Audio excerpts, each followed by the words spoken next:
Hello बच्चों, आज discussion करेंगे आपसे ऑर्गेनिक केमिस्ट्री के इंट्रोडक्शन का। Introduction of organic chemistry.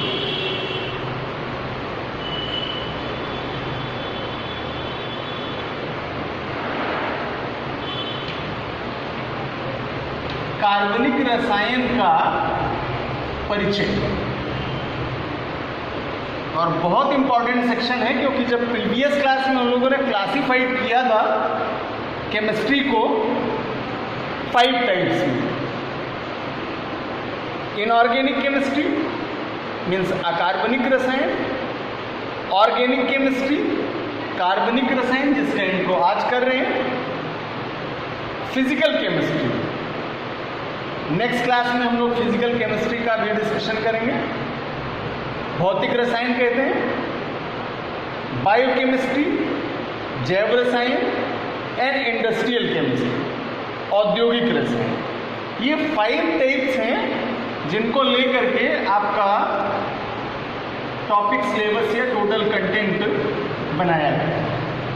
तो जब चलते हैं इंट्रोडक्शन करते हैं ऑर्गेनिक केमिस्ट्री का, तो रिलेटिव डेफिनेशन है इसकी केमिस्ट्री से।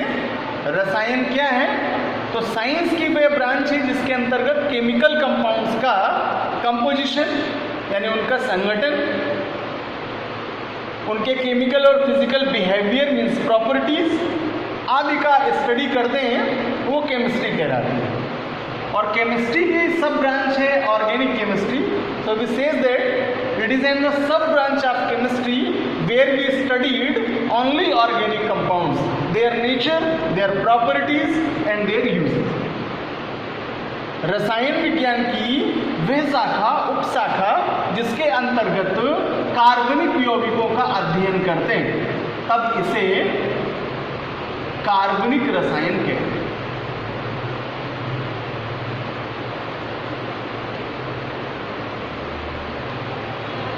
कार्बनिक रसायन ऑर्गेनिक केमिस्ट्री, जैसा नेम लिया मैंने यहाँ कि ऑर्गेनिक कंपाउंड्स हैं, कार्बन के कंपाउंड्स हैं। देन सी, सबसे पहले इससे रिलेटेड चीजें हैं जिन्हें कंफर्म कर लें।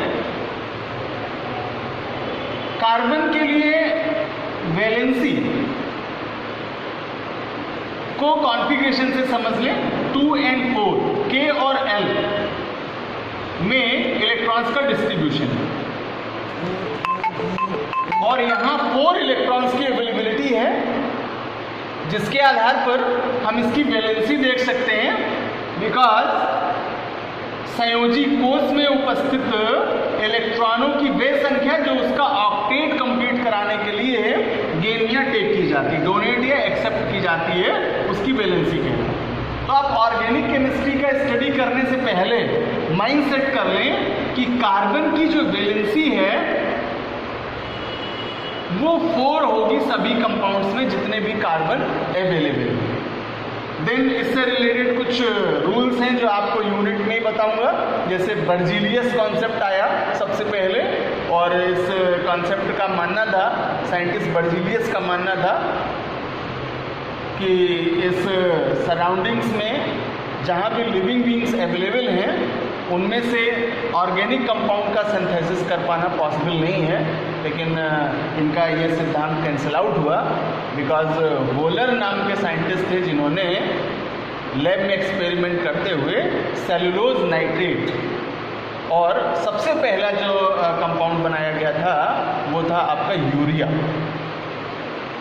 और सेलुलोज नाइट्रेट से जनरेट होने वाले फाइबर्स आज वास्तव में केमिस्ट्री के लिए फाइबर सेक्टर में सबसे ज़्यादा इंपॉर्टेंस रखते हैं। तो यूरिया नाम का सब्सटेंस जो बनाया गया, इसका फार्मूला बच्चों लिखते हैं NH2CONH2, NH2CONH2, या इसे लिख सकते हैं NH2 का होल टेकन 2 NCO। तो यूरिया नाम का सब्सटेंस सबसे पहले सिंथेसाइज किया गया था लैब में। डिस्ट्रीब्यूशन करें इन ऑर्गेनिक कंपाउंड्स का नेचुरली, तो हमारे सराउंडिंग्स में लगभग पाए जाने वाले जो पदार्थ हैं वो कार्बन युक्त हैं। और ऐसे वे सभी पदार्थ जिनमें कार्बन की उपस्थिति है उनको कार्बनिक यौगिक कहते हैं।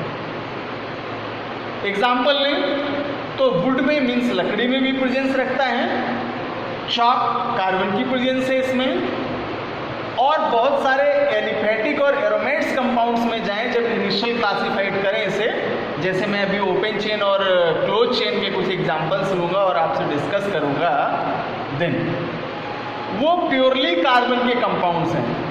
कुछ ऐसे हैं जिनमें इंडिविजुअल थोड़ी कुछ क्वांटिटीज़ में अवेलेबल है, बट ये जो कंपाउंड्स यहाँ लेंगे ओपन चेन और क्लोज चेन के, ये टोटल कार्बनिक कंपाउंड्स होंगे। तो इनका स्टडी इस ऑर्गेनिक केमिस्ट्री में हमें करना है। यहाँ इतने लॉन्ग सेक्शन है, इतने अधिक कंपाउंड्स हैं जिनका स्टडी लर्निंग बेस पर इजी नहीं है। कुछ ट्रिक्स हैं जिनके माध्यम से हम इन कंपाउंड्स का नेमिंग समझ सकते हैं, इनके फॉर्मेशन करने का टेक्निक समझ सकते हैं और इनका क्लासिफिकेशन समझ सकते हैं। बिकॉज अगर बॉन्ड सेक्शन में जाएं, बॉन्डिंग क्राइटेरिया में जाएं, तो इन्हें 3 पार्ट्स में क्लासिफाइड करते हैं: single bond compound, double bond compound and triple bond. एकल बंध वाले, द्विबंध वाले और त्रिबंध वाले, in single bond, double bond और ट्रिपल बॉन्ड से बनने वाले ये ऑर्गेनिक कंपाउंड्स हैं यहाँ जो अवेलेबल है। अब हम सबसे पहले ये जान लें कि कैसे हम इन्हें क्लोज कहते हैं और कैसे हम आइडेंटिफाई करेंगे कि ओपन चेन, बिकॉज नेमिंग के लिए ये बहुत आवश्यक होगा। तो आइए जान लेते हैं कि ओपन चेन कंपाउंड्स क्या हैं और क्लोज चेन क्या है। So first we start open chain organic compound.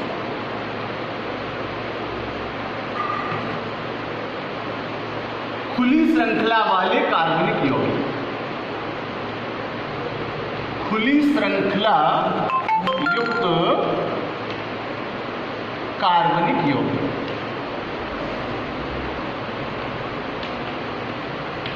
According to their name, यहां जो कार्बन की सीरीज है वो हर एंड से ओपनली है और वहां हम उन्हें ब्रांच फॉर्म में कन्वर्ट कर सकते हैं। जैसे कार्बन टू कार्बन एडिट करते जाएं तो इस तरह की चेन बच्चों ओपन चेन कहलाती है।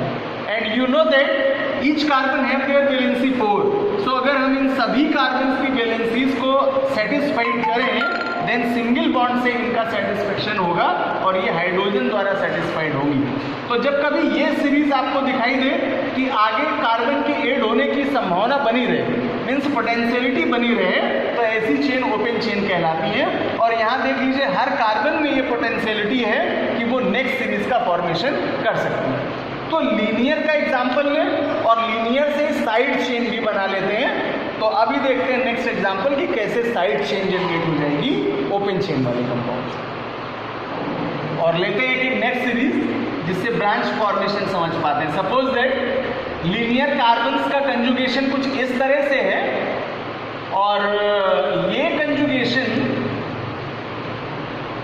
ये पोटेंशियलिटी रखता है कि यहाँ से ये ब्रांच चेन का फॉर्मेशन कर सकता है। सपोज दैट सेकंड नंबर के कार्बन पर एक कार्बन और एडिट करें तो ये फिर से अपनी वैलेंसी को 4 शो करेगा और ये कैपेसिटी रखता है कि नेक्स्ट कार्बन फिर कंजुगेट करेगा, देन ये अगली वैलेंसी फिर 4 कवर करेगा और देन ये साइड चेन फिर आपकी इंक्रीज करती चली जाएगी लीनियर फॉर्म में। तो बच्चों इस तरह से हम देख पाते हैं कि कहीं से भी साइड चेन का फॉर्मेशन कर सकते हैं।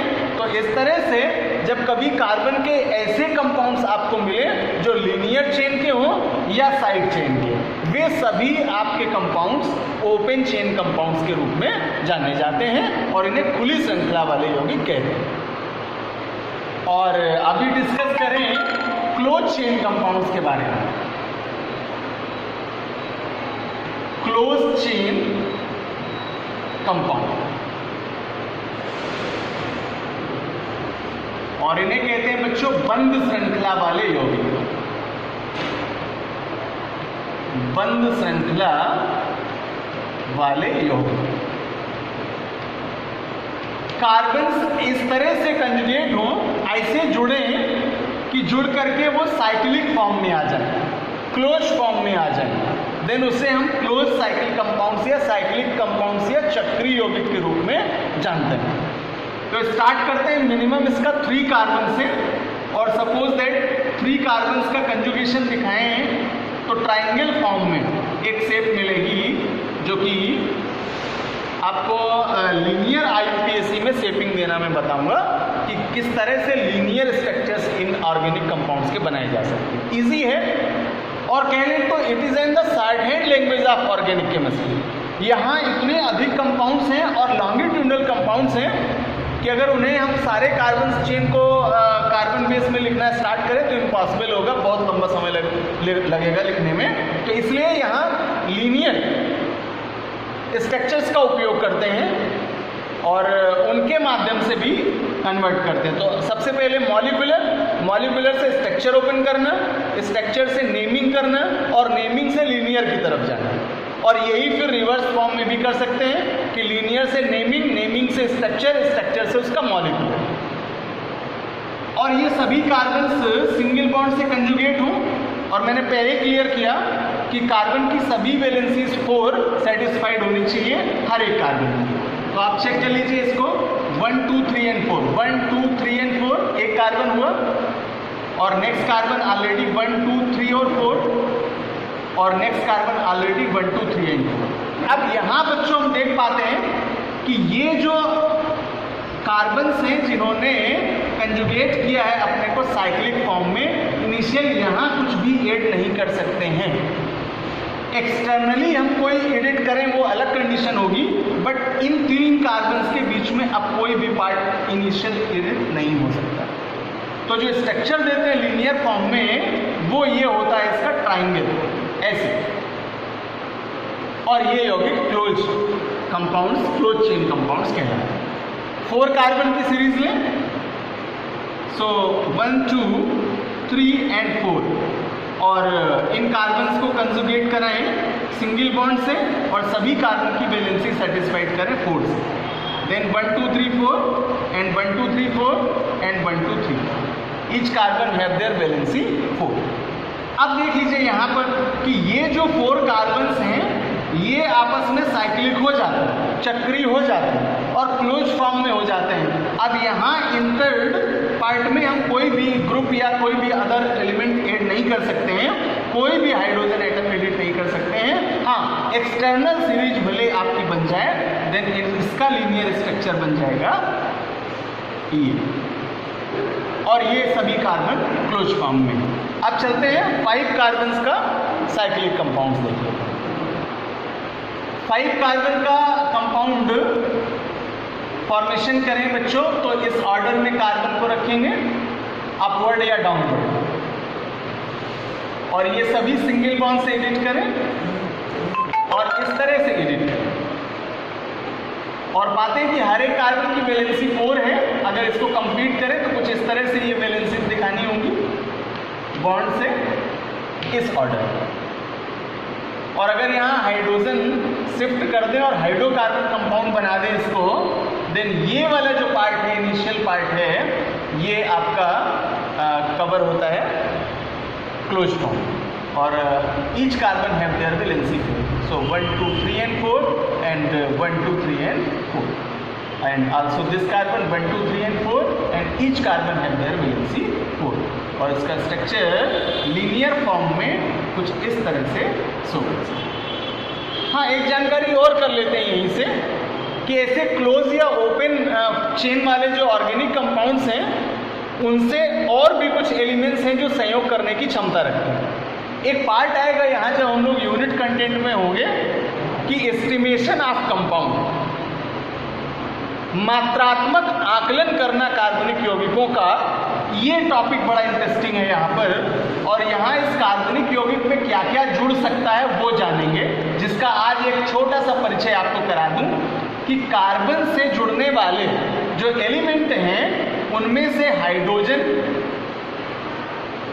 ऑक्सीजन और हैलोजेंस के लिए क्लोरीन, ब्रोमीन, आयोडीन, और अदर्स में जाएं तो नाइट्रोजन, सल्फर, फास्फोरस, ये कुछ ऐसे एलिमेंट्स मैंने लिखे हैं जो इस कार्बनिक कंपाउंड से संयोग करने की, कंजुगेट होने की कैपेसिटी रखते हैं। तो इनका एस्टिमेशन करेंगे, जो भी क्वेश्चंस आपके अवेलेबल होंगे वहाँ, उनमें से सर्टिफाइड कराएगा आपसे कि कौन से एलिमेंट हैं, उसकी क्वांटिटी क्या है और उसमें से कितने % अवेलेबिलिटी है। तो वो सब सीखेंगे हम लोग आगे यूनिट में, और अभी केवल जान लेते हैं कि कार्बन से ये एलिमेंट्स भी जोड़ सकते हैं। एग्जाम्पल लेते हैं 6 कार्बन की सीरीज के लिए। सो 1 2 3 4 5 एंड 6, ये 6 कार्बन की सीरीज यहाँ से अवेलेबल होगी आपको। और ये दो तरह से आप इसको बैलेंस कर सकते हैं, डबल बॉन्ड का यूज करके या सिंगल बॉन्ड का यूज करके। जैसे मैंने यहाँ सिंगल बॉन्ड का यूज किया है, तो each carbon have their valency 4, आप इस ऑर्डर में इसको बना सकते हैं। और ये जो स्ट्रक्चर आया बच्चों, ये साइक्लोहेक्सेन के लिए स्ट्रक्चर यूज किया जाता है, इसका लीनियर फॉर्म ये होगा। जबकि अगर यही कंजुगेशन हम डबल बॉन्ड्स के लिए दिखाएं, देन आपके लिए एक बहुत अच्छा कंपाउंड हो जाएगा बेंजीन, जिसके लगभग आपको रिएक्शंस यहाँ इस स्टैंडर्ड में कवर करने हैं, पढ़ने हैं। तो अल्टरनेटिव फॉर्म में डबल बॉन्ड से सीरीज को ऐड करें, double bond, then double bond and then double bond, and each carbon have a single hydrogen. Balance दिखाएं H और H से, और H और H से, और H से। तो ये जो स्ट्रक्चर बना बच्चों, ये बेंजीन का ओपन स्ट्रक्चर है, बट जो कैटेगरी है वो क्लोज फॉर्म की है, यानी ये बंद श्रृंखला वाला एक यौगिक। इसका जब हम लीनियर स्ट्रक्चर दिखाते हैं, तो जैसे मैंने साइक्लोहेक्सेन बनाया था, उसी की तरह में यहाँ केवल बॉन्ड दिखाने होंगे, या और जब आएंगे हम स्ट्रक्चर्स ओपन करने, देन कैपुलर स्ट्रक्चर्स में बताएंगे कि कितनी तरह से इसको लिख सकते हैं। तो अगर बॉन्ड शो कर लेते हैं या रिंग शो कर लेते हैं, देन बेंजीन होगा।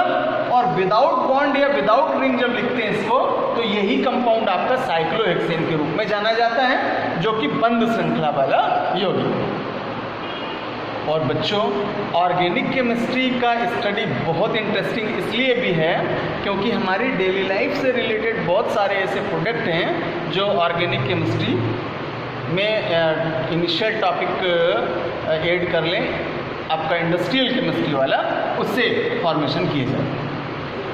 तो लिविंग बींग्स के 2 सेक्शंस, प्लांटेरिया और एनिमलिया, इनमें से ऑर्गेनिक केमिस्ट्री का मोस्ट इम्पॉर्टेंट रोल है। और यहाँ हम लोग स्टडी कर पाते हैं लिविंग बींग्स के लिए जब होने वाले मेटाबॉलिक या कैटाबॉलिक रिएक्शंस का उनकी बॉडी में, तो इन ऑर्गेनिक कंपाउंड्स का एक लॉन्ग फॉर्म, लॉन्ग ऑर्डर या क्लासिफिकेशन समझ पाते हैं। एग्जाम्पल लें न्यूट्रिएंट्स का, तो protein, vitamins, carbohydrates, fat, amino acids, lipids and some other, ये सभी लिविंग बींग्स के लिए बॉडी कंटेंट हैं और ये ऑर्गेनिक कंपाउंड्स के रूप में जाने जाते हैं। तो मोस्ट इंपॉर्टेंट सेक्शन है बच्चों लिविंग बींग्स के लिए ऑर्गेनिक कंपाउंड्स। और अभी मैंने एग्जांपल लिया इतना, इसमें से केवल कार्बोहाइड्रेट का अगर डिस्कशन करें, नॉर्मल फार्मूले से इसको लिखते हैं CH2O का होल टेकन N, और N की वैल्यू अगर मिनिमम 6 से स्टार्ट करें, देन C6H12O6, ग्लूकोज जिसे कहते हैं, वो आपका कंपाउंड कार्बोहाइड्रेट के रूप में जाना है। तो और बहुत ज़्यादा इनका डिस्कशन करेंगे वहाँ आगे चल के, लेकिन अभी आपको केवल जनरल इंट्रो दे रहा हूँ। देन टाइप्स में जाएंगे और इनकी उपयोगिता भी समझ पाएंगे। तो ये तो बच्चों एक सामान्य सा परिचय था ओपन चेन और क्लोज चेन कंपाउंड्स के। अब और क्या क्या यहाँ ऑर्गेनिक केमिस्ट्री में हमें जानकारियाँ मिलेंगी। कंपाउंड्स का प्यूरिफिकेशन कैसे करते हैं, शोधन कैसे करते हैं, इसकी जानकारियाँ मिलेंगी। उसके लिए डिस्टिलेशन मोस्ट इंपॉर्टेंट सेक्शन होगा, जहां 3 टाइप से डिस्टिलेट करना जान पाएंगे। उसमें से वैक्यूम डिस्टिलेशन, फ्रैक्शनल डिस्टिलेशन और स्टीम डिस्टिलेशन। तो भापास्वन, निर्वातास्वन और प्रभाजी आस्वन, इनके द्वारा प्यूरिफिकेशन होगा। इसी में से रिलेटेड सेक्शन है आपका क्रोमेटोग्राफी का, केमिकल रिएक्शंस का मैकेनिज्म होगा, जो कि बहुत इंपॉर्टेंट सेक्शन होगा। वहाँ आप न्यूक्लियोफिलिक, इलेक्ट्रोफिलिक रिएक्शंस जान पाएंगे, इफेक्ट समझ पाएंगे, इलेक्ट्रोमेरिक और इंडक्टोमेरिक इफेक्ट्स क्या होते हैं, और हाइड्रोकार्बन्स को भी क्लासिफाइड कर पाएंगे 2 कैटेगरी में, सैचुरेटेड और अनसैचुरेटेड टाइप के हाइड्रोकार्बन्स। तो ये सब आपका टॉपिक ऑर्गेनिक केमिस्ट्री से जुड़ा हुआ है। तो अगली क्लास में आपको मिलते हैं, जहां और नई नई जानकारियां देते हैं और नए नए टॉपिक का डिस्कशन करते हैं।